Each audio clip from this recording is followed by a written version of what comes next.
22 तारीख को आरएसएस अपनी नींव रखने जा रही है। तो देश के प्रधानमंत्री जी को उद्घाटन करना ही नहीं चाहिए। बात तो श्री राम भगवान गए कहाँ थे? राम को हमारी औकात है लाने की। 22 तारीख को ही जाने से होगा कि श्री राम वहाँ पर उपस्थित है? क्या 22 के बाद श्री राम वहाँ नहीं रहेंगे? भगवान के यहाँ से कभी इनविटेशन नहीं आता, खुद जाना चाहिए। भारतीय जनता पार्टी 10 साल से करती क्या चली आ रही है? धर्म के पीछे छुपती चली आ रही है। खाली जो देश को है मंदिर मस्जिद में गुमराह किया जा रहा है। सटीक खबरों का सीधा असर। आप देख रहे हैं एनसीआर समाचार। नमस्कार, मैं आपके साथ रितेशना मंगवान और आप देख रहे हैं एनसीआर समाचार। विपक्ष की तरफ से एक बड़ी खबर कल ही आ गई है कि मल्लिकार्जुन खड़गे और सोनिया गांधी ने राम मंदिर यानी कि प्राण प्रतिष्ठा में जाने का प्रस्ताव जो है ठुकरा दिया। इसके लिए सत्ता पक्ष लगातार हिंदू विरोधी और राम विरोधी के नारे और तमाम एक्स पर ट्रेंडिंग चल रहा है। हिंदू विरोधी के विपक्ष जो है वो हिंदू विरोधी बन गया है। वो चाहता ही नहीं है कि राम का मंदिर का उद्घाटन हो और बीजेपी अगर मोदी जी ने उद्घाटन किया तो वो शामिल होना ही नहीं चाहता। इसी मुद्दे में बातचीत करने के लिए हमारे साथ मेहताब हैं, जो सीधा उनसे बातचीत करेंगे। बड़ी बेबाकी से अपनी बातों को रखते हैं, मुखरता के साथ रखते हैं और सीधे आज मेहताब एक देश के तिरंगे के साथ मौजूद है, तो सीधा जुड़ेंगे इनसे। मेहताब, क्या खास बात है आज तिरंगे के साथ मौजूद है और इस तिरंगे से क्या दर्शकों को कहना चाहते हैं? और विपक्ष की तरफ से आपने कल ही देख लिया होगा कि प्रस्ताव राम मंदिर का ठुकरा दिया गया है। देखिए, तिरंगा तो हमारी शान और जान है। तिरंगा तो हमारे हर वक्त दिल से लगा रहता है और इसका सम्मान करना चाहिए हर भारतीय को, ना कि किसी और का झंडा उठाकर चलना चाहिए। अपने देश का झंडा उठाकर चलना चाहिए। रही बात, आपने कहा कि 22 तारीख का जो न्योता है राम मंदिर का, जैसे कि आजकल मैं देख रहा हूँ बहुत ट्रेंडिंग में चल रहा है कि 22 तारीख का जो मंदिर का मुद्दा है वो बहुत तूल पकड़े हुए है। यानी कि खाली जो देश को है मंदिर मस्जिद में गुमराह किया जा रहा है। और जैसा कि आपने कहा कि सोनिया जी ने और खड़गे जी ने उनका न्योता ठुकरा दिया। पहली बात तो मैं ये कहना चाहूंगा, किसी धर्म स्थल का, चाहे वो गिरजाघर हो, मस्जिद हो या मंदिर हो, न्योते की जरूरत नहीं होती। वहां बिन बुलाए जाना चाहिए। भगवान के यहाँ से कभी इनविटेशन नहीं आता, खुद जाना चाहिए। और जैसा कि मैं अपने नजरिए से देख रहा हूँ, रामनवमी आने वाली है, जबकि मेरे नजरिए से और देश के नजरिए से आपको पता होगा जो शंकराचार्य हैं 4, वो भी खिलाफ है इस चीज के, जो 22 तारीख को उद्घाटन होने वाला है। तो सोनिया गांधी जी और खड़गे जी जब वो नहीं जा रहे तो इस पर क्या आपत्ति है कि उन्होंने मना कर दिया? जब इतने बड़े शंकराचार्य जो हिंदू धर्म के गुरु हैं वो उस पर विरोध कर रहे हैं, तो कहीं ना कहीं मोदी जी जो है इसका क्रेडिट 2024 का लेना चाह रहे हैं।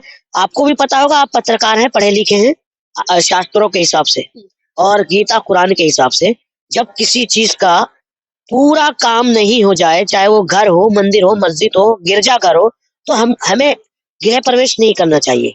तो कहीं ना कहीं मोदी जी जो है राजनीति का कार्ड खेल रहे हैं। तो वही बात आप कह रहे हैं जो शंकराचार्य तमाम चारों कह रहे हैं कि मोदी जी जो हैं वो राम को राजनीति में ला रहे हैं, कहीं ना कहीं राम का हस्तक्षेप वो राजनीति में करवा रहे हैं। पहली बात तो श्री राम भगवान गए कहाँ थे?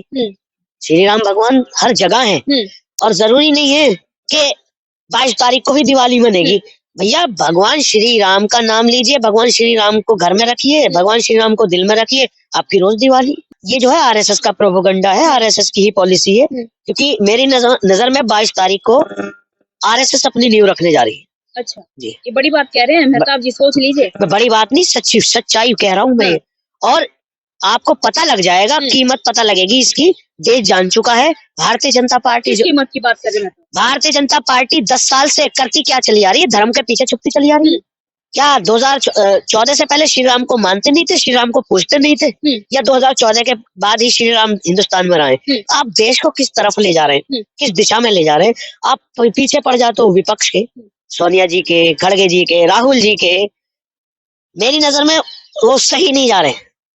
जब उनके इतने बड़े शंकराचार्य महागुरु जो धर्म गुरु हैं, जब उन्होंने नेत्र ठकरा दिया तो आप उन पर क्यों आपत्ति जता रहे हो? वो विपक्षी जो सत्ता में बैठी हुई सरकार है वो जता रहे हैं उनको। देखिए, राहुल गांधी हिंदू विरोधी नहीं है, राहुल गांधी राम विरोधी नहीं है। क्या लगता है, क्योंकि राहुल गांधी तो चलिए न्याय यात्रा में वो रहेंगे, बिजी रहेंगे, पर मल्लिकार्जुन खड़गे और सोनिया गांधी तो नहीं बिजी रहने वाले, उन्होंने क्यों ठुकरा दिया? प्रस्ताव को, और जबकि पूरा विपक्ष कहता है कि राम कोई मोदी जी नहीं लाए, राम तो पहले से ही है। तो आस्था में क्या कमी है कि विपक्ष कहीं ना। अच्छा, एक बात बताइए मुझे, क्या 22 तारीख को ही जाने से होगा कि श्री राम वहां पर उपस्थित है? क्या 22 के बाद श्री राम वहां नहीं रहेंगे? तो मेरी समझ में एक चीज जो मैं बोलना चाहता हूँ, वो इस बात में लॉजिक है जो मैं कहना चाह रहा हूँ कि वीआईपी को अलग, गरीब को अलग और राजनेताओं को अलग, क्या ये लगा क्या रखा आपने? तो सिक्योरिटी का भी ध्यान दिया जाएगा, तमाम नेता भी आ रहे हैं, किसी तरीके की सुरक्षा में चूक ना हो जाए, ये भी तो ध्यान रखा जाएगा। ये आप आस्था का विषय है या राजनीति कर रहे हैं इस पर? तो मेरे समझ से परे है भैया, 22 तारीख के बाद भी जा सकता है। और रही बात इन्विटेशन की, भगवान के यहाँ से कोई बुलावा नहीं आता, मैं तो बगैर बुलाए भी चला जाऊं। और वो उनकी आइडियोलॉजी है, वो क्यों नहीं जा रहे, वो उनकी वो बड़े नेता हैं, वो खुद जाने क्यों नहीं जा रहे, वो फैसला मैं नहीं करने वाला, वो बतेरे खुद समझदार हैं। तो यही होने वाला है कि 24 के चुनाव में जो राम को लाए हैं वही सत्ता में आएंगे। कौन लाया राम को? आप जनता तो यही नारे लगा रही है कि मोदी जी राम को शामिल हो रही है, आप भी पाप में शामिल हो रही है। शामिल नहीं हो रही, जनता की बात बता। राम को हमारी औकात है लाने की, श्री राम भगवान हमें लेकर आए दुनिया में। आज हम हैं तो जिनको हम ईश्वर, अल्लाह, भगवान, राम, रहीम कहते हैं, उन्हीं की बदौलत है।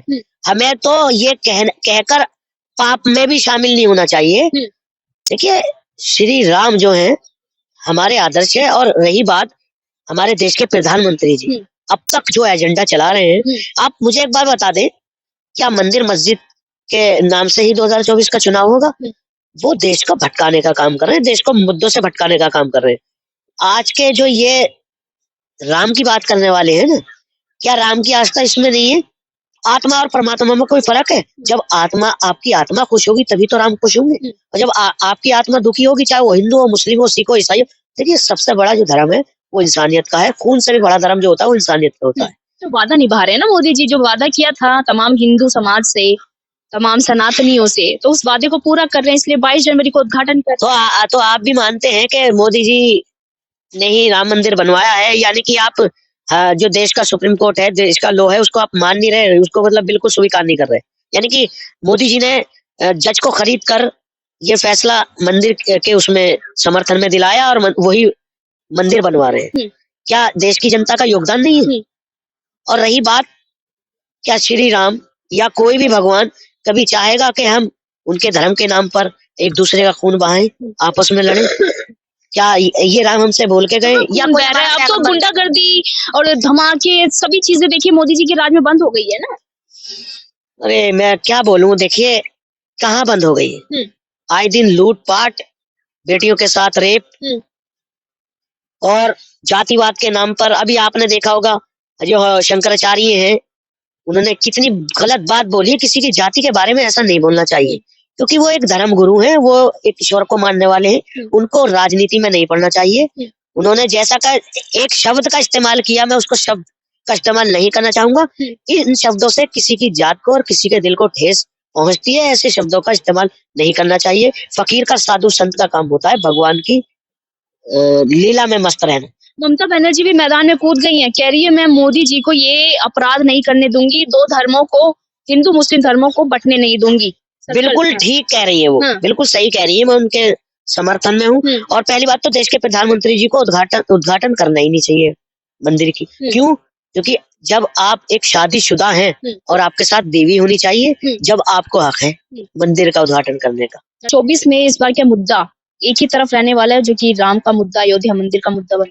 देखिए, मेरी नजर में जो मुद्दे रहेंगे, हमारे देश की जनता जागरूक हो चुकी है और उनको खूब पता है कि भारतीय जनता पार्टी 10 सालों से धर्म के पीछे छुपती नजर आ रही है। अब जो मुद्दे रहेंगे, बेरोजगारी, बेटी की रक्षा, किसान के और बेरोजगारी के, रोजगार के, कितने अस्पताल बनवा दिया आपने, स्वास्थ्य पे कितना काम किया, शिक्षा पे कितना काम हुआ, यही मेन मुद्दे रहे। उन्होंने कहा कि कहीं ना कहीं भारतीय जनता पार्टी राजनीति और धर्म को एक साथ लेकर चल रही, जिससे वो जनता को भटकाने का काम, उनका मन भटकाने का काम करी। क्योंकि राम की आस्था सभी हिंदुओं में, क्या मुस्लिम धर्म में भी है, ईसाई में भी है, सिखों में भी है, तो कहीं ना कहीं वहां पर एक झुकाव दिखाई देगा, आस्था का झुकाव दिखाई देगा। राम को सभी मानते हैं, आस्था है, पर वहां पर एक ट्रेंड चल रहा है दूसरी तरफ कि तमाम विपक्ष को घेरा जा रहा है कि वो हिंदू विरोधी है, वो राम विरोधी है। तो उस पर क्या राजनीति गरमाएगी, ये देखना बाकी रहेगा। मैं आपके साथ रितेश नमंगवान और आप देख रहे थे एनसीआर समाचार।